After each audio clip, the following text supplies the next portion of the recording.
ఏందే బిడ్డ నువ్వు ప్రేమించేది మన ఇంట్లోకి లేకుండా రావనా? నాన్న అట్లా కాదు నాన్న, ఒకసారి నేను చెప్పేది అర్థం చేసుకో నాన్న.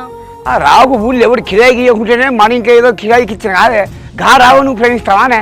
తప్పుగా అనుకోకు నాన్న, రాఘవ్ ఎంత మంచోడో నీకు కూడా తెలుసు కదా. బీటెక్ చేసిండు, ఇప్పుడు సాఫ్ట్వేర్ జాబ్ చేస్తున్నాడు.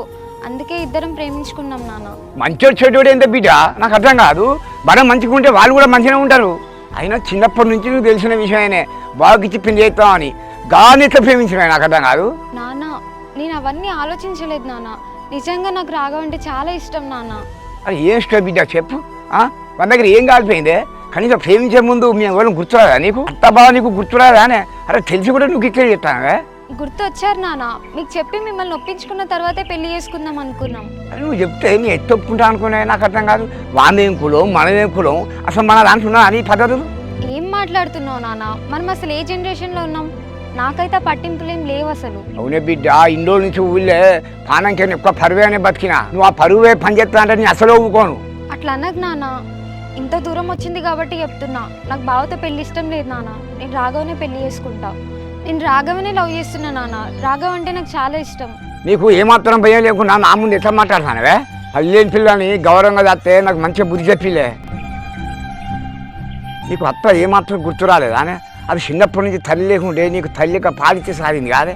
నీకు నువ్వు బాగా పెళ్లి చేసి దాని రుణం తీసుకున్నావు అనుకున్నాను నేను.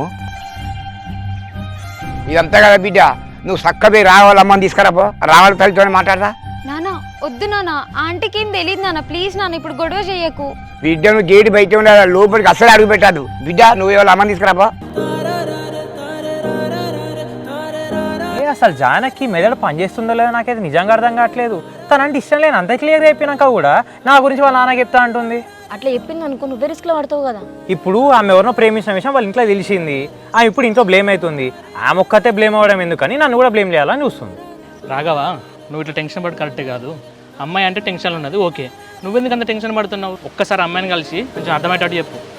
ఎన్నిసార్లు చెప్పాలి బ్రో? చెప్పి నాకే విసుగొస్తుంది. తనకు మాత్రం అర్థం కావట్లేదు ఈ మ్యాటర్. ఇవో రాఘవా, నువ్వు ఇంత ఆవేశంలో ఉండి చెప్తే ఆమెకు అర్థం కాదు. ఫస్ట్ నువ్వు కూల్గా ఆమెకు అర్థమయ్యేటట్టు చెప్పరాదు. నేను ఎంత ఆవేశాన్ని కంట్రోల్ చేసుకోవాలనుకున్నా నాకు అస్సలు కంట్రోల్ కావట్లేదు బ్రో. సరే ఒక్కసారి ఇంటికి పోయి కూల్గా తనకు అర్థమయ్యేటట్లయితే చెప్తా.